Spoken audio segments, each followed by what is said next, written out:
Brought to you by LIC of India, हर पल आपके साथ। नमस्कार। बिस तक के खास शो बिस टॉक में आपका स्वागत है। बजट बेहद ही नजदीक है। 1 फरवरी 2025 को संसद में वित्त मंत्री पेश करेंगे बजट। लेकिन बड़े जानकारों की बजट से क्या एक्सपेक्टेशंस हैं, इस शो में हम जानने की कोशिश करेंगे। हमारे साथ बेहद ही खास मेहमान इसमें मौजूद हैं। Doctor Rumki Majumdar, economist, Deloitte India से। रुमकी जी नमस्कार, स्वागत है आपका बिस तक पे। नमस्कार। Thank you so much. हम सबसे पहले तो डेलॉयट इंडिया की क्या एक्सपेक्टेशंस हैं यूनियन बजट 2025 से, और क्या ये बहुत चैलेंजिंग रहने वाला है इस बार का बजट वित्त मंत्री के लिए? तो रजत, हाँ, इस ये साल काफी अनसर्टनिटी से शुरू हुई है। ऑब्वियसली इलेक्शंस रिलेटेड अनसर्टनिटीज थोड़ी कम हो गई हैं, बट एटलीस्ट यूएस में काफी काफी चेंजेस हो रही हैं। आज mister Donald Trump president formally बनेंगे, तो उसके बाद उनकी जो पॉलिसीज आएंगी ट्रेड और इन्वेस्टमेंट रिलेटेड, उससे काफी चेंजेस आएंगी। ग्लोबल इकोनॉमी में काफी फर्क पड़ेगा। तो इससे Indian economy obviously can not remain isolated as well. तो इस इस इस सिचुएशन में हम लोगों ने काफी हमने देखी है कि कैपिटल मार्केट पे काफी इम्पैक्ट पड़ा है। करेंसी काफी डिप्रिशिएट हो गई है क्योंकि डॉलर इंडेक्स काफी फास्ट बढ़ा है। तो इन सब की वजह से काफी चैलेंजेस आएंगी। बट गिवन ऑल दैट, हम लोग एक्सपेक्ट कर रहे हैं कि इकोनॉमी, डोमेस्टिक डिमांड जो है काफी स्ट्रांग रही है और वो कंटिन्यू करेंगी। और इतना भी उम्मीद है कि private investment also will also pick up. Budget की तरफ से अगर सरकार भी अपनी तरफ से कैपेक्स इन्वेस्टमेंट में काफी जोर देंगी, तो capex from government and private, ये दोनों मिलके काफी काफी इकोनॉमी को बढ़ावा मिलेगा। कंज्यूमर स्पेंडिंग अभी तक काफी ठीक ठाक चल रही है। रूरल इकोनॉमी में जो कंज्यूमर डिमांड है वो काफी सस्टेनेबली ग्रो कर रही है। अर्बन डिमांड थोड़ा मॉडेस्ट रहा है, बट हमारा जो फोरकास्ट है वो अज्यूम करती है कि जो सर्विस सेक्टर जो बहुत अच्छा कर रही है, that will contribute to the urban economy as well. तो हम एक्सपेक्ट कर रहे हैं ग्रोथ इस साल में 6.5 to 6.8% रहेगी। मतलब सेकेंड हाफ में ग्रोथ काफी स्ट्रांग रहेगी। और नेक्स्ट साल में we are even more optimistic because US economy में भी काफी स्टेबिलिटी आ चुकी होगी। देयर विल बी, अभी जो स्पेकुलेशन चल रहा है वो भी कम हो जाएगा बिकॉज तब तक ट्रम्प काफी सारे अनाउंसमेंट्स कर चुके होंगे। तो लोगों में एक अनसर्टनी को फैक्टर इन करने की भी क्षमता हो चुकी होगी।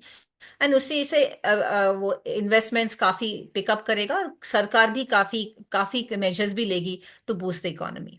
पर जो हम 8% प्लस ग्रोथ की बात कर रहे थे, वो इस साल श्रिंक होते होते 6.4% के आसपास की ग्रोथ दिखाई दे रही है फॉर नेक्स्ट, इस फिस्कल के लिए भी यही बात करी जा रही है। तो मैम, ये स्लो डाउन के पीछे क्या कारण होगा? और आप जो बोल रहे हो कि एकदम से सेकेंड हाफ में बूस्ट मिल जाएगा, कुछ इकोनॉमी सुधर जाएगी, उसके पीछे क्या ट्रिगर है? सो सी, फर्स्ट हाफ में प्रॉब्लम था कि पहले इंडिया इलेक्शन रहा, उसके बाद रेनफॉल रिलेटेड काफी डिस्ट्रप्शन हुआ है जिसकी वजह से मैन्युफैक्चरिंग एंड कंस्ट्रक्शन एक्टिविटी काफी नीचे गिरी है। ना ये दोनों ही कारण अभी सेकेंड हाफ में नहीं है। राइट, रेनफॉल रिलेटेड डिस्ट्रप्शन एक बार हट जाए तो मैन्युफैक्चरिंग एंड कंस्ट्रक्शन का काम भी फिर से वापस आ जाएगा। सेकेंड हाफ में एक और चीज जो है कि तो थर्ड क्वार्टर में एक फेस्टिव क्वार्टर है और इस क्वार्टर में बेसिकली सारे फेस्टिवल्स एक साथ पड़े थे, तो उसकी वजह से कंजम्पशन काफी स्ट्रांग रहेगी जितना कि हमारी उम्मीद है। क्योंकि रूरल कंजम्पशन काफी स्ट्रांग रहा है, हम लोगों ने देखा है। और उसकी वजह से फेस्टिवल में भी उस वहां से डिमांड काफी सॉलिड रहेगी। तो third quarter growth we are expecting it to be quite high.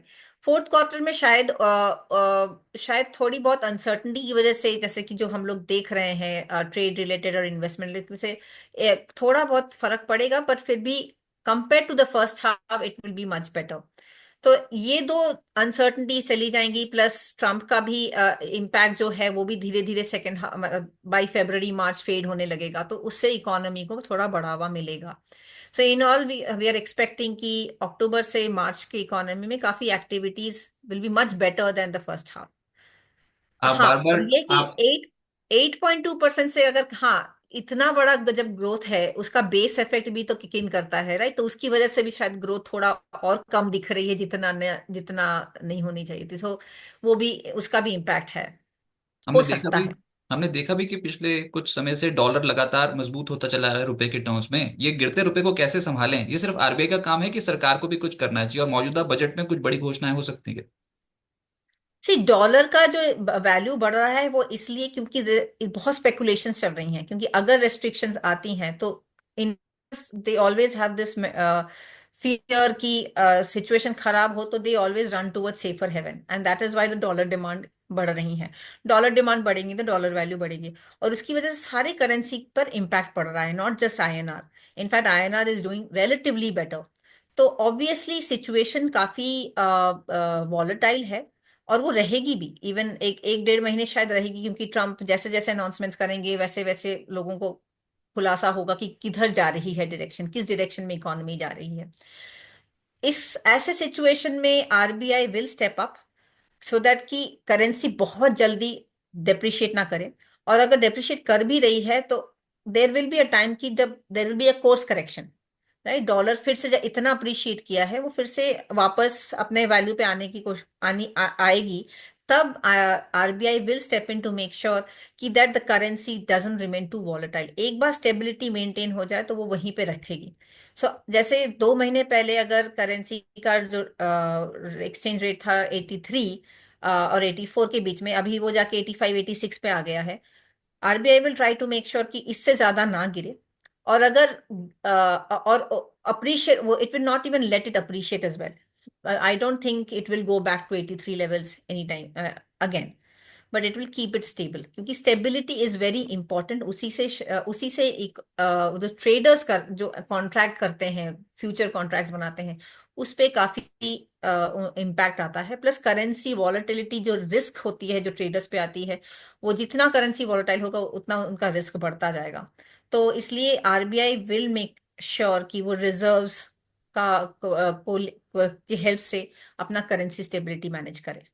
नहीं तो इस बजट में जैसे कि डोनाल्ड ट्रंप टैरिफ लगाना चाहते हैं, हम भी लगा देते हैं इम्पोर्ट टैरिफ। इस बजट में क्या आप बड़ी कुछ इम्पोर्ट टैरिफ्स के फ्रंट पे कुछ बड़ी घोषणाएं होती देखते हो? आई डोंट थिंक सो, क्योंकि रिटेलिएशन से किसी का कोई फायदा तो होगा नहीं। इनफैक्ट अभी इंडिया को ज्यादा इंपॉर्टेंस देनी चाहिए कि और किस किस क्षेत्र से हम लोग ट्रेड कर सकते हैं। इतने दिन से हमारे लिए यूएस सबसे बड़ा ट्रेड पार्टनर रहा है, and China. But now may be India should explore कि कहीं साउथ अफ्रीका या लैटिन अमेरिका या यूरोप, कहाँ और हम लोग ट्रेड कर सकते हैं, जो पार्टनर विलिंग है। क्योंकि हम पे रेस्ट्रिक्शन लग रही है, वैसे रेस्ट्रिक्शन शायद लैटिन अमेरिकन और अफ्रीकन को भी लग रही होंगी। तो वो लोग भी शायद इधर कहीं और देखने की कोशिश कर रहे हैं, to diversify their trade exposures, right? तो वो लोग जरूर कोशिश करेंगे। सो ये एक अपॉर्चुनिटी बन जाता है कि different countries come together who are willing to trade, and they come up with FTAs partnerships. And इस बजट में शायद गवर्नमेंट वही कोशिश करेगी कि ये जो एफटीएस रिलेशंस हो या जो डाइवर्सिफिकेशन हो, उस पे ज्यादा फोकस करने की कोशिश करेगी इस बजट पे। जब बजट पे घोषणाएं होती है ना, तो सबसे ज्यादा फोकस पॉइंट एक शब्द पे जाता है, कैपेक्स। और यही हम पढ़ते आए हैं पिछले कुछ समय से, कैपेक्स कैपिटल एक्सपेंडिचर पे सरकार का जोर है। पिछली बार जो एलोकेट किया था 11.11 लाख करोड़, उसमें से कितना स्पेंड हुआ? और इस बजट में ये जो 11.11 लाख करोड़ रुपीस की फिगर है, ये क्या बहुत ज्यादा बढ़ेगी? बढ़ेगी। इनफैक्ट एक तो है कि इस बार उनका थोड़ा लैग रह गया है, वो लोग पूरा मीट नहीं, अभी दे आर अराउंड 47% और 48% of the target that they had till October, right? तो they will try to meet that lag. Plus I think they will increase, जितना हमें लगता है वो शायद 20-25% पर उसको और बढ़ा सकती है, क्योंकि अभी एक सिचुएशन है where India need capex, right? जब प्राइवेट इन्वेस्टमेंट्स का उतना जोर नहीं आ रहा है, तब government will have to step in to ensure that the economy gets the right boost, right? और एक और चीज है कि कैपेक्स की वजह से बहुत एम्प्लॉयमेंट क्रिएशन हो रही है, बहुत एसेट क्रिएशन हो रही है, जो कि it is helping in reducing logistic cost. Even poverty भी कम हो रही है, क्योंकि because of those better connectivity, farmers लोगों को मार्केट अच्छा मिल रहा है, they can directly market to tier 1 and urban cities, right? Inventory management better हो गई हैं। तो लॉजिस्टिक्स की इम्पोर्टेंस काफी है, जो कि it's helping in a broad based growth of the economy. और वही government will try to continue, because इस यही एक कह सकते हैं सरकार का एक अस्त्र है, जो कि help the economy at a significant level, और जिसका मल्टीप्लायर इफेक्ट भी काफी स्ट्रांग है। तो इसी की वजह से दे will continue with this spending going forward. अगर इस बजट को बनाने से पहले कुछ कंसल्टेशन ले सरकार डेलॉइट से, तो तीन चार रिकमेंडेशंस, टॉप रिकमेंडेशंस आप क्या दोगे कि कैसा बजट आना चाहिए, किस पे सरकार का फोकस बहुत ज्यादा होना चाहिए ताकि रोजगार के मौके भी बढ़ जाएं? करेक्ट। एक तो कैपेक्स हो गया, जो कि हमने अभी बताया, कैपेक्स इज इम्पोर्टेंट और वो उस पर जोर जरूर देगी। दूसरा जो सरकार ऑलरेडी कर रही है वो है एम्प्लॉयमेंट एंड स्किलिंग। बिकॉज जिस तरह से टेक्नोलॉजी चेंज हो रही है, जिस तरह से ट्रेड चेंज हो रहा है, जॉब का लैंडस्केप भी बहुत जल्दी चेंज हो रहा है उसकी। जो डिफरेंट स्किल्ड लोग हैं, उनको अपना अपना स्किल का रेलेवेंस बढ़ाना पड़ेगा। दे हैव टू सी कि जो टेक्नोलॉजी है वो कैसे उसको यूज करे, सो that they become more productive. Right. So skilling, upskilling पे काफी काफी एम्फोसिस रहेगा, जो सरकार कर रही है, और वो they will continue with that. MSME sector को भी काफी बूस्ट मिल सकता है, because they are one of the biggest employers of the economy. Right. So given that जो सप्लाई चेन शिफ्ट्स हो रही हैं, जो ट्रेड शिफ्ट्स हो रही हैं, इससे एमएसएमई को काफी इम्पैक्ट होगा। सो द सरकार विल कोशिश करेगी कि किस तरह से एक इकोसिस्टम बनाए, जिससे कि उनको access to finance, access to technology, उनको जो डिजिटल लैंडस्केप जो है वो कैसे उनको एक्सेस बढ़ा सके, so that they can get access to broader customers, broader customer base.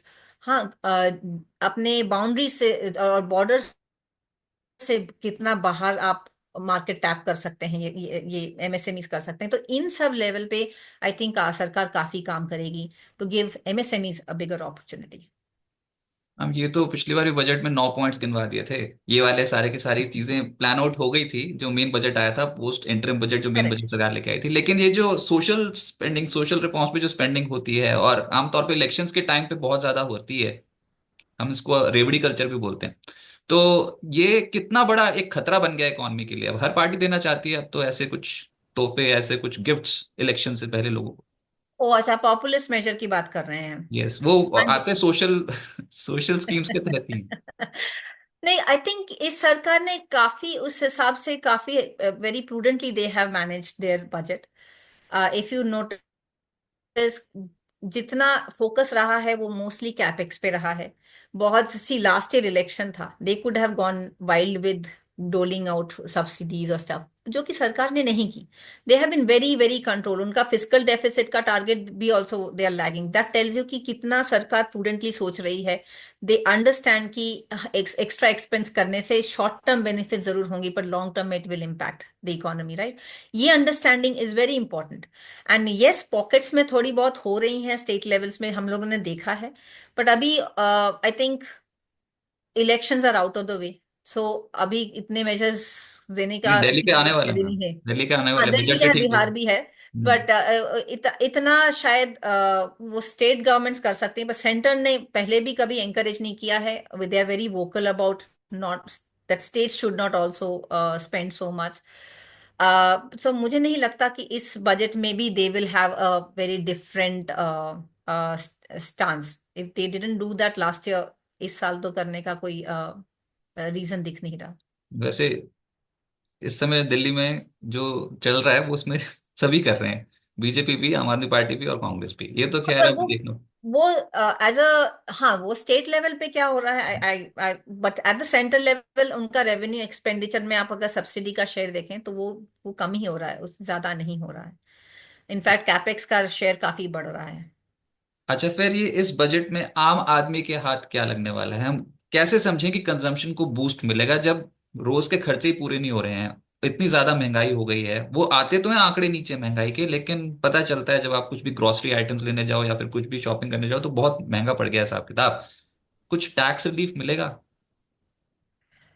Tax पे मेरा कोई व्यू तो है नहीं, because I am not a tax expert, और वो डेलॉयट के टैक्स एक्सपर्ट ज्यादा बोल पाएंगे। शायद जो हमारे जो कलीग्स हैं डेलॉयट में, टैक्स कलीग्स हैं, उनका तो कहना मानना है कि there could be some changes in the tax structure in the new regime, not under the old regime. तो वो शायद हो सकता है। Relief in the sense inflation को कम करना is one of the biggest priorities, and वो सरकार करेगी। तो आरबीआई ने अपनी तरफ से कोशिश की ही है। अब सरकार भी अपनी तरफ से inventory management, supply chain management, ये सब ये जो अनाउंसमेंट लास्ट टाइम भी बजट में करी थी, if you remember, they were announcing about food supply chain etcetera. So ये सब एफर्ट्स इस साल भी काफी आएंगे।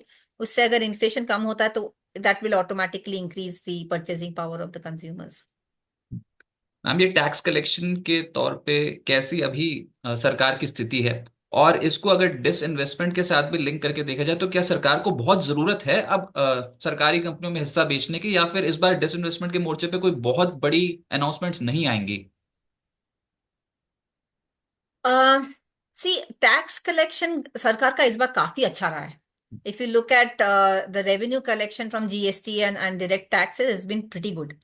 एंड जो कि हमारे टैक्स एक्सपर्ट्स का भी वही मानना है कि इस बार जो लास्ट टाइम जो बजट जो टारगेट था उससे काफी वो एक्सीड कर जाएगी। सो दैट वे अपना फिस्कल डेफिसिट को काफी बूस्ट मिलेगा। नाउ अबाउट डिसइन्वेस्टमेंट्स, सी, एक चीज तो है कि सरकार वांट्स टू डिसइन्वेस्टमेंट, पर अगर किसी एसेट का ठीक से दाम ना मिले तो they cannot just throw away those assets at that price, right? तो उनको भी ये समझना पड़ेगा कि राइट प्राइस जब तक नहीं मिले तब तक वो एसेट बेचने का मतलब नहीं बनता है। And I think they are waiting for the right buyers, पर गिवन अभी जो सिचुएशन है, अनसर्टनिटीज, जो ग्लोबल अनसर्टनी चल रही है, private investments are not spending, वो लोग इतना बड़ा एसेट भी नहीं खरीदना चाहते हैं, तो इसकी वजह से सारे सारे डील्स रुके हुए हैं। तो I don't think the government will go for big targets because they understand कि there are not any enough buyers. So big, इसलिए they will be very cautious about how they want to approach this disinvestment issue. Ma'am, industry specific आते हैं, अलग अलग industry की अलग अलग मांगे होती हैं हमेशा। पर हम वो घरेलू मैन्युफैक्चरिंग के ऊपर जो सरकार का फोकस है ना, उसी के ऊपर बात करते हैं। क्या इस बार फिर से कुछ पीएलआई के तहत बहुत बड़ी बड़ी अनाउंसमेंट्स आप बजट में होते देखते हो टू सपोर्ट डोमेस्टिक मैन्युफैक्चरिंग? हो सकता है, क्योंकि सरकार को ये बात समझ में आ गई है कि कुछ कुछ क्षेत्र में इंडिया को मैन्युफैक्चरिंग में सेल्फ रिलायंट होना ही पड़ेगा।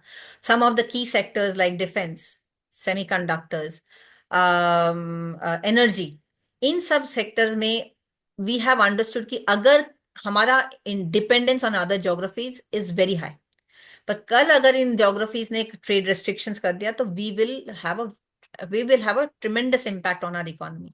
सो इसलिए इन सब सेक्टर्स में even though we may not have competitive advantage, but अगर हम लोगों को सेल्फ रिलायंट होना है तो इसमें हमें मैन्युफैक्चरिंग में जोर देना पड़ेगा। तो इसलिए काफी प्रेशर पुश रहेगा on these sectors, even in chemicals as well. So देखते हैं क्या पीएलआई रिलेटेड क्या क्या अनाउंसमेंट्स वो लेके आते हैं। और नॉट जस्ट इन बजट, ऐसे ऐसे काफी सारे अनाउंसमेंट्स सरकार बजट के बाहर भी करती है, राइट? तो in fact PLI itself was outside the budget announcement, right? तो आई थिंक सरकार विल कंटिन्यू डूइंग दैट। दे उनका उनका जोर रहेगा कि एटलीस्ट की सेक्टर्स जहां पे सिक्योरिटी एस्पेक्ट और रिलायंस की, सेल्फ रिलायंस की बहुत जरूरत है, वहां पे इन्वेस्टमेंट अपनी तरफ से इन्वेस्टमेंट करें, अपनी तरफ से मैन्युफैक्चरिंग बढ़ाएं। स्टॉक मार्केट के पर्सपेक्टिव से क्या हो सकता है इस बजट में? बस स्किप मत कर दीजिएगा, क्योंकि पिछली बार हमने देखा था कि कैपिटल गेन्स में भी बहुत बड़ी बड़ी अनाउंसमेंट हो गई थी अचानक से, उसको एसटीटी में बहुत बड़ी बड़ी अनाउंसमेंट हो गई थी। क्या इसी करेक्ट। इसी कोई आगे फॉलोअप देखने को मिलेगा? कोई झटका लग सकता है शेयर बाजार को? इस बार शायद ना हो, क्योंकि लास्ट टाइम ही काफी अनाउंसमेंट्स कैपिटल गेन्स पे किए हैं, फिर से वो लोग शायद टच ना करें। इनफैक्ट इस बार शायद कैपिटल मार्केट को बूस्ट करने के लिए भी कुछ अनाउंसमेंट हो सकती हैं, एंड दिस इज बिकॉज अगर आप नोटिस करें लास्ट 3-4 महीने में एफआईआईज का जो आउटफ्लो रहा है, it was as big as covid. पर इंडिया का जो सेंसेक्स का मूवमेंट था वो उतना ड्रॉप नहीं किया, वो इसलिए नहीं किया क्योंकि डोमेस्टिक पार्टिसिपेशन, रिटेल पार्टिसिपेशन काफी स्ट्रांग रही है। उन ऑलमोस्ट 70-80% जो एफआईआईज ने सेल की थी वो सब डोमेस्टिक रिटेल पार्टिसिपेंट्स ने खरीदा है। तो that tells you that there is, बहुत सारे households are now investing in capital market. There is a lot of uptake of mutual funds, direct equities in the secondary in the market. And ये जो financialisation of savings जो हो रहा है, जो पहले हम लोग जब सेव करते थे हम लोग सिर्फ रियल एस्टेट में लगाते थे या गोल्ड में लगाते थे, पर now people are willing to invest in stock markets.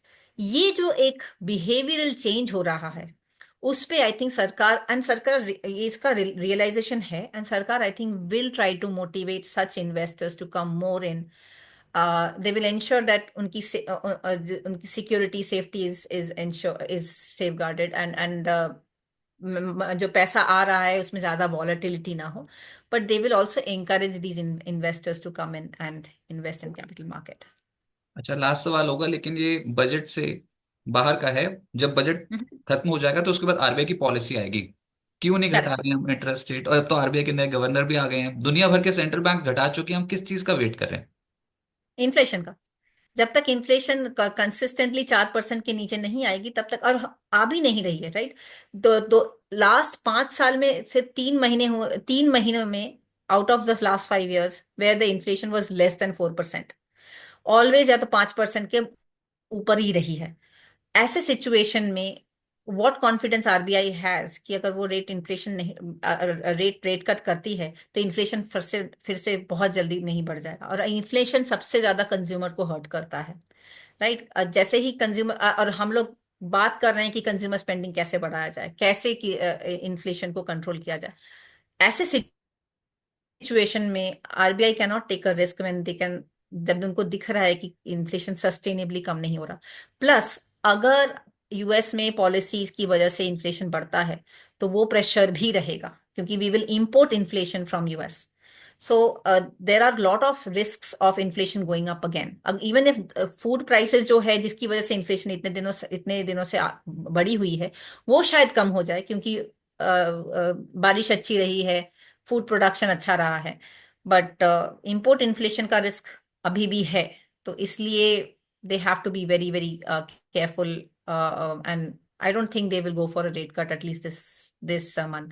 But या अभी नए आरबीआई गवर्नर का क्या सोचना है वो डिपेंड करता है हाउ इट गोस। राइट। बहुत शुक्रिया रुमकी जी, आपका हमारे साथ जुड़ने के लिए और बजट से पहले अपनी एक्सपेक्टेशंस बताने के लिए, बिस तक को अपना समय देने के लिए। Thank you. Thank you so much Rajat ji. Thank you.